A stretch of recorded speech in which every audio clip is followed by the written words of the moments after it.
number one is light, power, sources of power. Running a community pharmacy requires power because you need light even to turn fan. You need light to power the air conditioners. You need light to power your computer systems.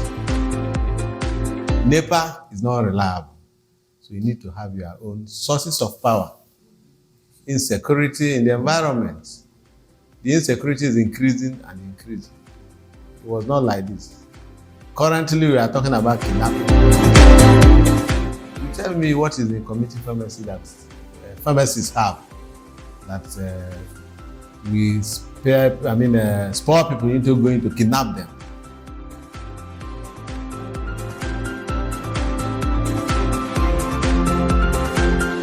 Welcome to the CP Accelerator Show. It is a new day, it is a new edition, a new episode, and it is another moment to learn, unlearn, and relearn. It's another moment to be inspired by the masters, to learn something practical, to gain some insight, to some things you can apply to solve the existing and emerging problems in community pharmacy practice. My name is Pharm Joseph Ibirim, and I'm your host on this program. And today we'll be looking at starting and thriving in community pharmacy. And today we have no other than the one I call the Oracle himself, the one who has practiced community pharmacy in the very name, the very meaning of the word community pharmacy. He started from the community, from another dimension of the community, and now he is still serving the community in a bigger dimension. A man who I can say has paid his dues and is not tired of paying even more, all for the good of pharmacy and particularly for the younger generation. Join me as I welcome to the studio today pharmacist Wilfred Ugwuanyi, a Merit Award winner. Who else can we have on this show than you, sir? Welcome to the show. Thank you, Pharm Joe. It's a pleasure being here. Thank you so much. It's the pleasure is all mine. He is someone who has impacted me positively in doing the things I love to do in pharmacy practice. And so, sir, it's a pleasure to have you here, share your wealth of knowledge and experience. But as it is with us on this show, our custom, you would like you to introduce yourself in your own way. We'd like to know your name, where you practice, how many years you've been in practice, and then perhaps any other thing you want to tell us about yourself in practice. Thank you. Thank you so much. I'm Dr. Wilfred Ugwuanyi, to put it right. I'm a community pharmacist. A pharmacist in active community practice. Active, that's the word. Active community practice. I started my pharmacy practice at a community, Ahoda local government, Ahoda town specifically. Wow. In 1986. Oh my God. Few months post NYS. Wow. I'm still active in practice. I'm still practicing. 37 years. If you 37 years, exactly. Absolutely. Wow. From the year of qualification, I would say 39 years. But you know that after your training, you go for internship 1 year. After 1 year internship, you go for NYSC. So after my youth service, I settled for community pharmacy practice. So that's interesting. If you were to be in civil service, you would have retired. Sure. My classmates, both in civil service and those who went to university after with me, they have retired. My classmates in secondary school and in the university, first year in the university, who read medicine, retired as director of medical services in Enugu State about 2 years back. So I would have retired. But obviously you're not retired. That takes me to the question I would ask. These 37 years as a community pharmacist, how has it been for you? How do you feel haven't been a community farmer. You've seen it all, if I may ask. You've seen several generations of the society from the military era. I would say that I feel fulfilled. I feel fulfilled as a community pharmacist. Wow. Because why do I say so?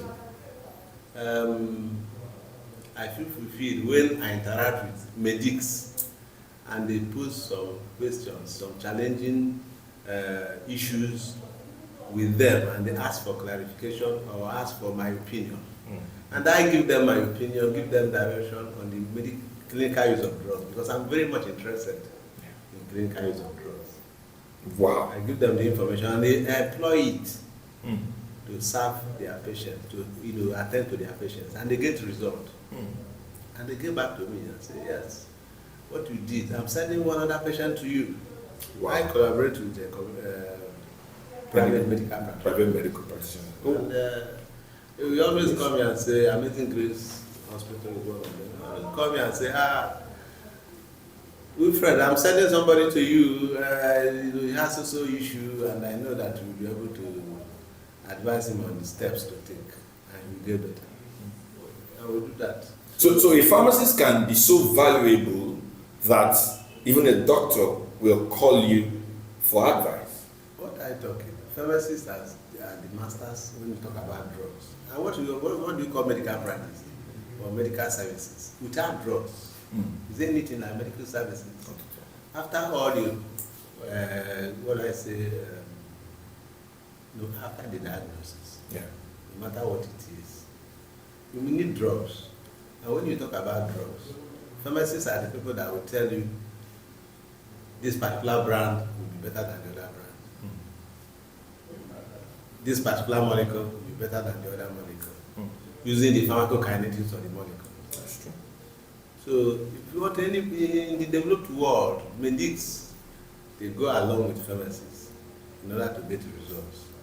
And of course, where litigation about errors take place, nobody wants to lose the licenses for making mistakes. So they always follow to the line of doing the right thing by seeking opinion, expert opinion. So that's good. That's really interesting. So let me quickly ask, what are some of the achievements, awards, accomplishments you have recorded in the course of your practice as a community pharmacist? And we can also share with us some challenges. Let's look at the achievements. Okay, achievements. Well, when you talk about achievements, there are not much, but I can mention some.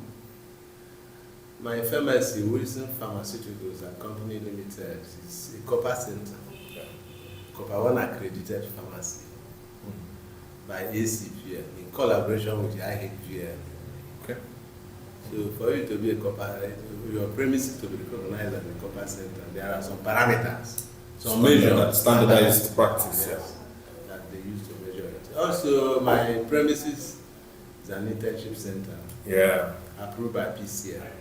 Wow. And that's the area, one of the areas I also feel fulfilled, making contribution to the development of humanity. Being part of training of pharmacists. Because the young people who leave school come in as interns. And when they come in as interns, we try to do what we can to make them move from the training, which is theoretical, to the practice, that is practical. They see what they are talking about. If you talk about antihypertensives, they will see this particular class of drug that is used for social situations, and they see the patients who use it that get results. So we feel fulfilled being part of that training as an internship. So that one of the achievements.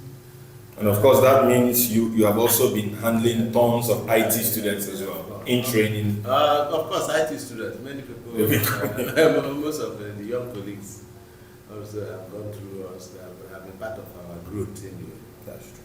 So, So what are some of the challenges you've encountered, these years as a community pharmacy, given that you started from a town that is far from the capital, let me put it that way, and then here you are in Port Harcourt? Challenges encountered are many, just like any other person in Nigeria. First of all, starting from the rural setting. The rural setting, a lot of challenges. But then, what is important is knowing your onions and also having a focus. Knowing your onions and having a focus. Having a focus. If you know your onions and you have a focus, no matter the problem, what it is, you'll be able to encounter it. And also, they say honesty is the best policy. You know that what we talk about when we do in community pharmacy practice, clinical use of drugs, you have to be honest. You also have to be knowledgeable. Then you have to be outright in whatever you do, taking the best decisions that will lead to the best interest of the patients. So that's how it is. Okay. All right, so we'll be right back. Let's go on a commercial break. We have today with us pharmacist Wilfred Ugwuanyi, the MD of Greenbands Pharmacy, and of course Wilson Pharmaceuticals Limited. And he has been telling us some beautiful things about starting and thriving in community pharmacy practice. We'll be right back in a short while. Thank you. This episode is proudly supported by Kinomal Forte, a brand of artemether-lumefantrine anti-malarial tablet, and Kimbrex, a leading brand of celecoxib capsules, providing excellent pain relief all day with less risk of bleeding and gastrointestinal side effects compared to other NSAIDs. And New Malt, a unique and highly sought-after brand of multivitamins containing ginseng, selenium, aloe vera, and other minerals for all-round vitality and immune support. All from the stables of Kingsley Pharmaceuticals Limited, located at Kingsley Foundation Complex, Kilometer 100 East-West Road, near Romodera Junction, Port Harcourt, Rivers State. Call 0803-494-6900 or 0805-901-3884. Okay, welcome back to this wonderful session we are having with our father, the oracle himself of community pharmacy practice. And we have been looking at starting and thriving in community pharmacy practice. And we have with us today Dr. Wilfred Ugwuanyi. So, sir, we've said a lot of things, and I would like to once again just draw you back a little. Some of our viewers want to identify with some of those challenges that you have encountered in the course of practice. You may want to just list some of them, and then we'll also look at the solutions much later. But let's look at what are those challenges you have encountered in the course of practice. Okay, challenges. Of course, you know that our environment is full of challenges. Number one challenge you have in our environment is the basic necessities of life, which number one is light, power, sources of power. Running a community pharmacy requires power because you need light even to turn fan. You need light to power the air conditioners. You need light to power your computer systems. And you know those things it's not cheap here. It's not available. NEPA is not reliable. So you need to have your own sources of power that is you can trust. And that means you have to fall back to generators. And this generator requires money. So the number one challenge is power. The other one is insecurity in the environment. The insecurity is increasing and increasing. It was not like this. Currently, we are talking about kidnapping in the community pharmacy. You tell me what is in community pharmacy that pharmacists have that we spur people into going to kidnap them. But then that's the environment where we find ourselves. So when you are in your premises, your concentration becomes impaired. It becomes impaired because you are thinking of looking at your back. Is there anybody coming who wants to see you? Why does he want to see you? Before now, it was not like that. So it's not that you are not relaxed when you are in your environment, especially when it's getting late. The other challenge, of course, one of the bigger challenges also, big challenges we have is human resources, getting the right people to assist you, because you can't do it alone. It's not possible. You need attendants. And these attendants, when you get them, you need to train them to be at par with what you want. You know, pharmacy is all about excellence. There are no mistake. What we are taught in the school is that there are no mistake. if you make a mistake giving somebody a wrong drug, you cannot record the drug when it has been swallowed. And the side effects or whatever, the dangerous side effects, unacceptable, can happen. So you need to get the right people that will be able, that are trainable. Yeah. Most of Honest the time. people. Honest people. Committed people, not people who just steal from you. Thank you. That one is another big side of it, because it's not just us of people. We have to be, just as pharmacists are trustworthy. Whoever is working in any community pharmacy must be trustworthy. Call a spade, put A here. A should remain there where it is. And if he moves it from point one position to the second, you should be able to say, I did it. Not when you ask, you say, I don't know. That type of attitude is not acceptable in any community pharmacy that we want to grow.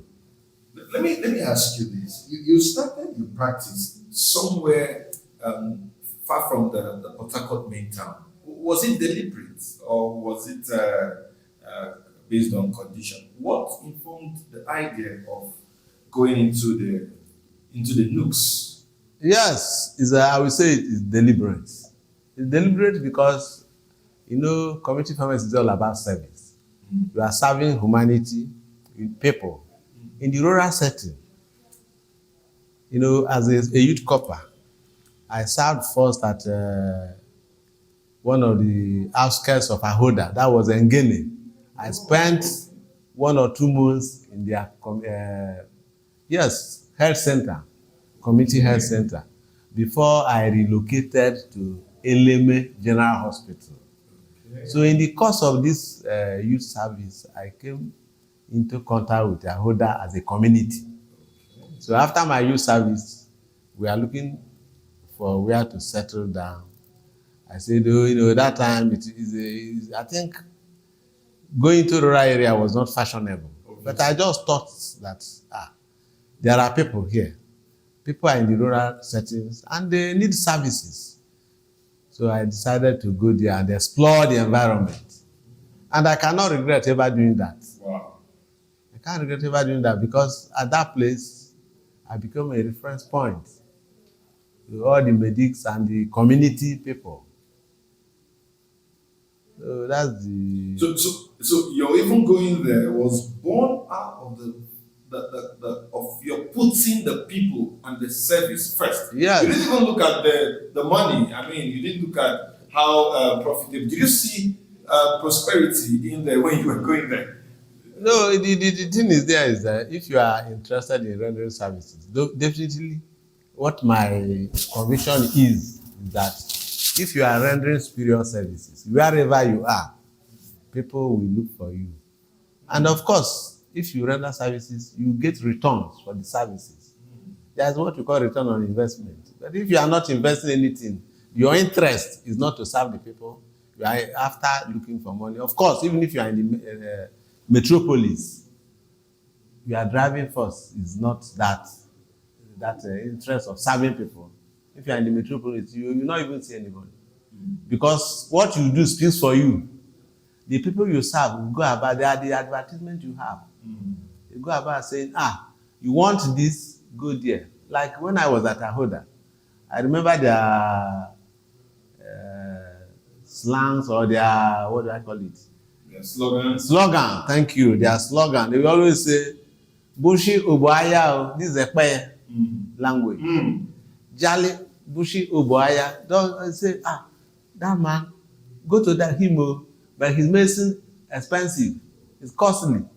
And when they say so, I tell them, yes, any good soup requires money. Yes, sir. So in spite of their saying the medicine is expensive, they are still referring, they are sending making their referrals. So it's the services you render that will speak for you and not actually putting money first. So can you recommend going to those kind of communities, not necessarily about them now? Can you recommend that for young pharmacists today? Of course, I will always do that, because going there, you will not... There's competition in community pharmacy practice, yes. But if you go to the rural areas, starting there, it's a soft landing for you. One is that you have less expensive setup It's less costly for you to start in the rural area in terms of accommodation, because you need a house, a premises for you to serve. The cost of renting a premises in Port Harcourt cannot be compared to renting a premises in the rural area. Also, the cost of living in the rural area is not the same. For you to start, if you want to actually to start and find it easy, because nothing good comes easy.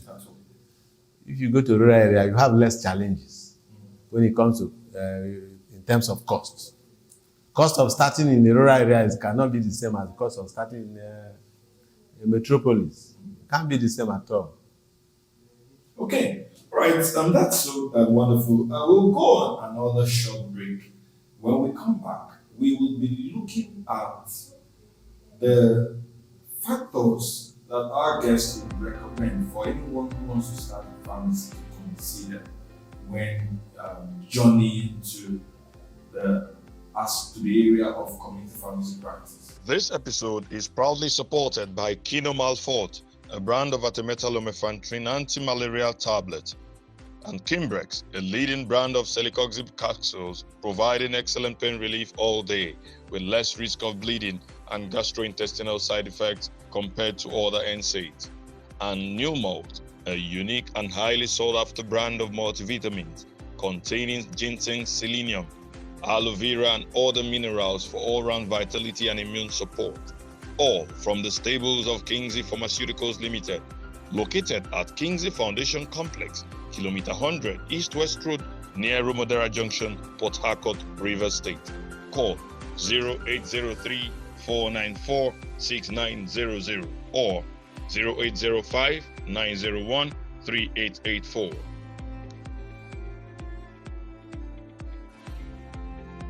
Welcome back to the CP Accelerator Show. It's yours sincerely, I'm Joseph, and of course I'm here with our father, and we have been learning a lot, tapping from the wealth of his experience. And we have in our studio today Dr. Wilfred Ugwuanyi, and we are talking about starting and thriving in community pharmacy practice. So we want to look at the factors to consider for someone who is thinking about going to community pharmacy. What, from your own experience, what are the things the person should consider? What are the factors to consider?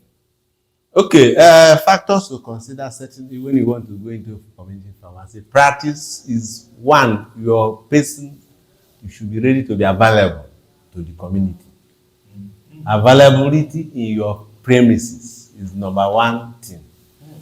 You know that pharmacy, one of the factors that make pharmacy essential to the community is accessibility. Mm-hmm.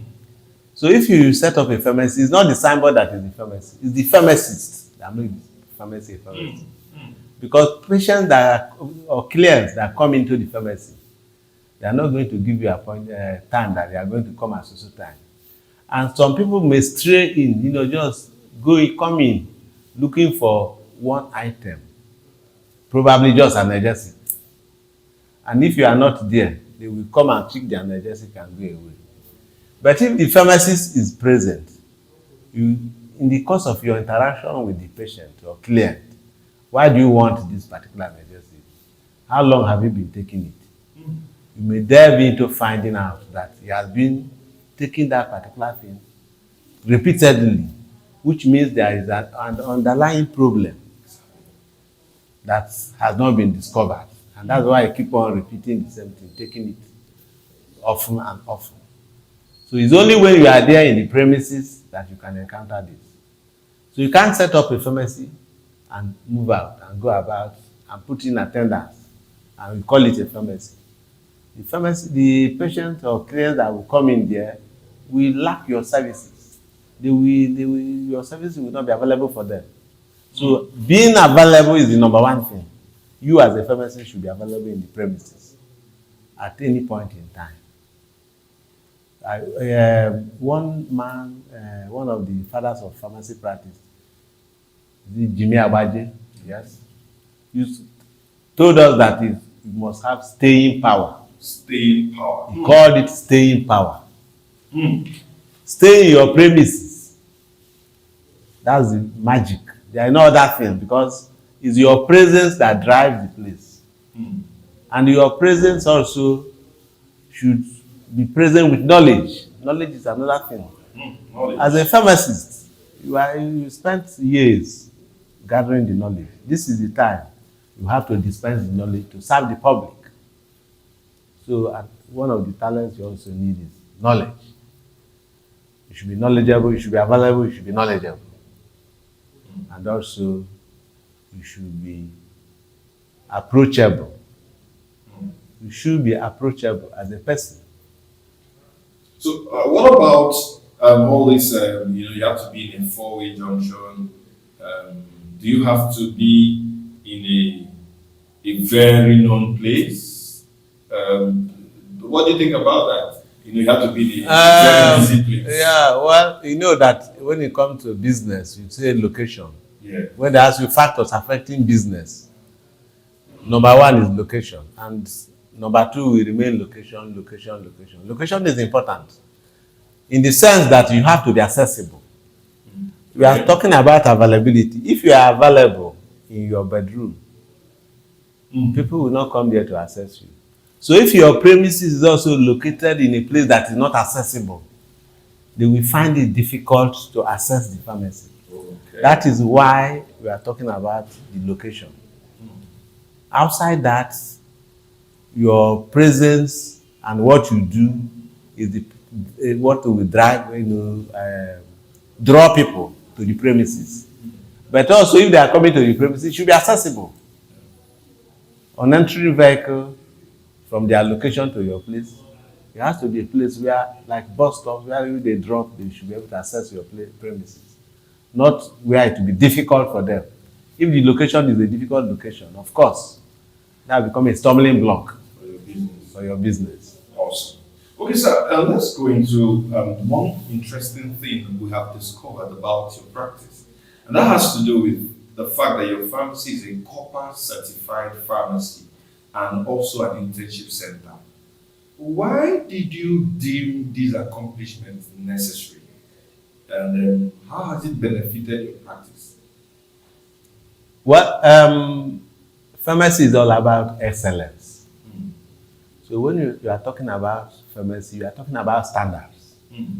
Standards, no matter where you are, whether you are in the rural area or you are in township, your standards should remain the same. Excellence. Quality of your service. What you don't know, you don't give it. What you don't have, you don't give it. So these standards, pharmacy is all about standards. You are rendering superior services. And for you to render superior services, it means you have to have qualities. The quality of drug you give out, the quality of service you render. When you talk about quality also, as a pharmacist, you need to update your knowledge from time to time. I left the university in 1984, before a lot of people were born. 1984. If it is what the knowledge I acquired in the School of Pharmacy in 1984 that I'm still putting into practice, of course I'll be obsolete. I cannot cope. So you have to keep on updating your knowledge. When the computer issue, knowledge became a necessity, I took out time to go for computer appreciation. Wow. Of course, because you cannot talk about anything now without digitalization. And you can't talk about digitalization without computer. So if you are doing anything, internet is in the internet. If you are not computer literate, how can you access the internet? And if you are not internet friendly, how do you access information? You cannot access information because whatever textbooks are obsolete publications. When you talk about current knowledge. So that's quality standard. To maintain standard. For us to maintain that standard, we have to aspire for knowledge. And aspiring for knowledge means partaking in all the necessary trainings available. And after undergoing the training, acquiring the knowledge, your premises should be able to meet up with the standard. There's a measure, yes. Yeah. And for my premise to be an internship center, GCN came for inspection, accreditation. They don't just look at the size of the premise and say it's an internship center, or the location of the premise and say it's an internship center. No, you apply and they come for inspection, and there are standards you have to meet. Those standards are one of the things I'm interested in. Excellence. I right from school, of course.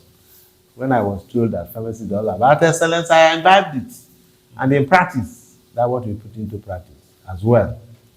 Because when you talk about drug, medication, if it is not it, it is not it. Quality of drug is important. You know the difference between us and medics. Yeah. If you talk about a molecule, let's say artemethyl lumefantrine, a medic will tell you that artemethyl lumefantrine, all of them are the same. But pharmacists will tell you they are not the same. Why? The bioavailability of these products are not the same. Two products of the same chemical composition may not be bioequivalent.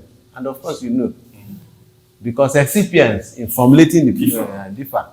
The know-how in formulating the molecule also differ.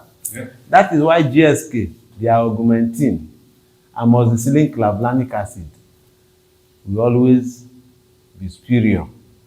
Any other product can only aspire to be as good as augmentin and not better. Any other brand, clavulanic acid, any other amoxicillin clavulanic acid, we always aspire to be as good as augmentin.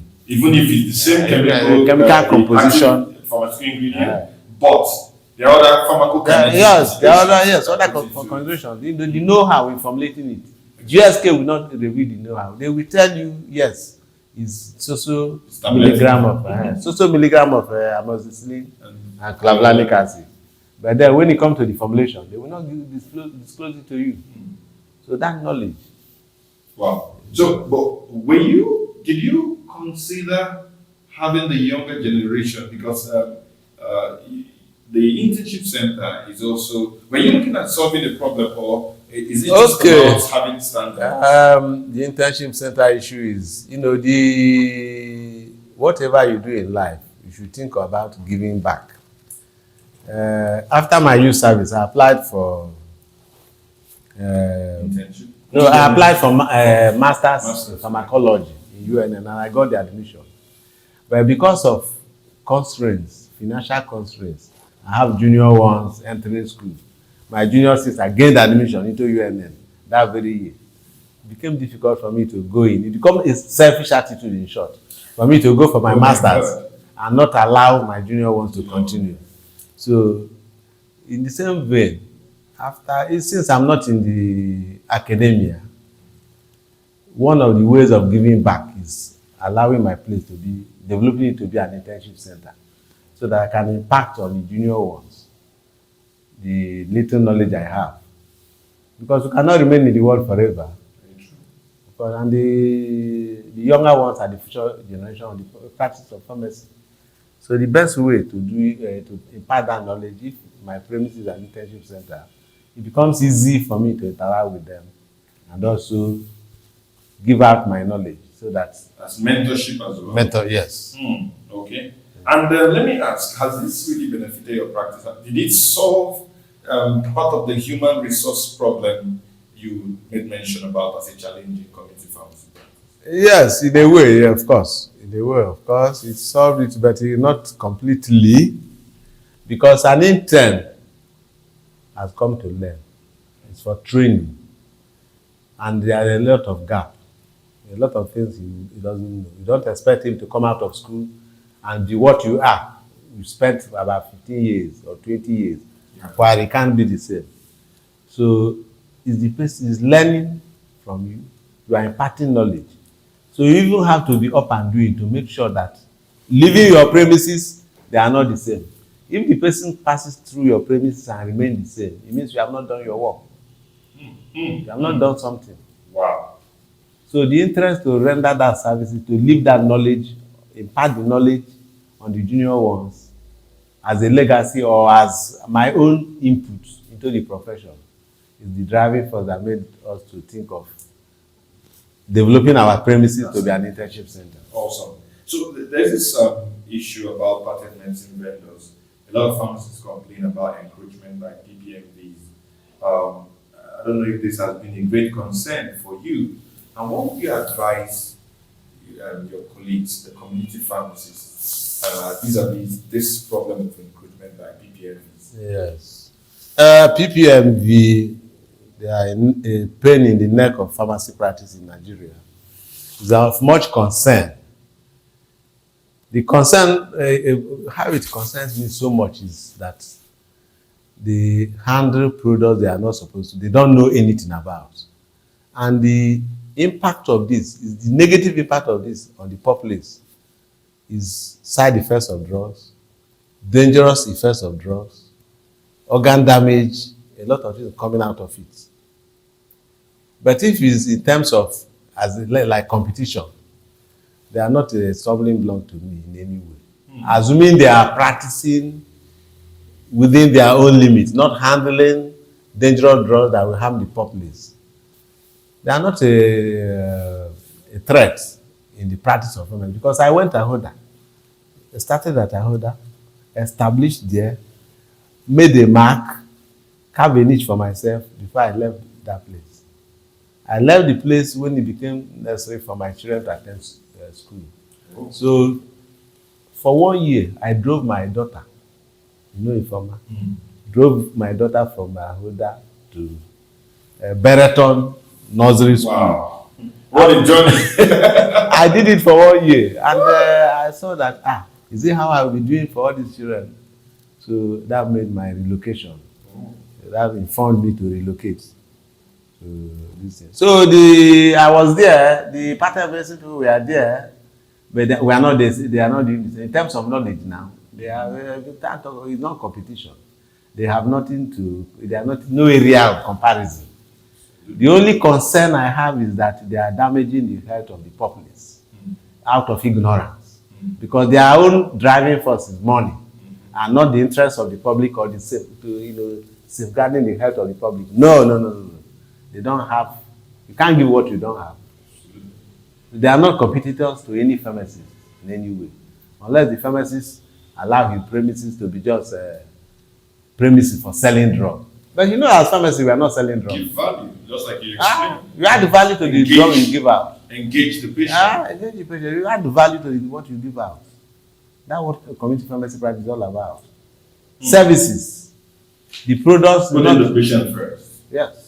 Thank you. So, on a final note, from your own experience, and we are in a new year, 2023, I'd like to wrap up this show by asking you, what would be your advice to community pharmacies as they navigate the stormy weather, the stormy atmosphere of community pharmacy practice in 2023? Your parting words. Okay, 2023, we expect that it will be better than 2022. But then, for you to navigate any rough area, is knowledge you need. You need knowledge. You need to render superior services. For you to withstand competition in any field, your services should be superior to others. It's not magic. You should be ready to do extraordinary things, ordinary things in an extraordinary way. That should be the driving force, of course. 2023, we hope better things will come if we have a change of government towards by people who are ready to serve the public and not stealing, if they come on board. But outside that, even with that, you need superior knowledge for you to, because the economic meltdown is not only limited to this country, it's global. And for you to succeed in such rough environment, you need extra knowledge. You need extra force, extra dedication, commitment, more commitment for you to withstand the challenges. Okay, wow. More knowledge, quality, superior service. That's from our guest. We can get the solution. We can be empowered from these words to, circumvent, to sail through the stormy sea of community pharmacy practice in Nigeria. We've been listening to our guest, our father, and like I always call him the oracle of community found. It's someone who's practiced it, from the rural area to the town. And you can learn that putting the people first, has been his driving force. Excellence has been his driving force. And I hope you have learned one or two things or more that you can put into practice and make 2023 a fulfilling year for you. Thank you for watching today's episode. We hope you enjoyed it and you learned something great. If you did, please drop a comment on the comment section. And if you have any question, feel free to post it on the comment section. Our resource persons will be available to provide answers to your questions. Remember to contact us for any inquiry, sponsorship and advice via the contacts on your screen. Remember, until you take new and better actions, you will never see new and better results. Goodbye for now.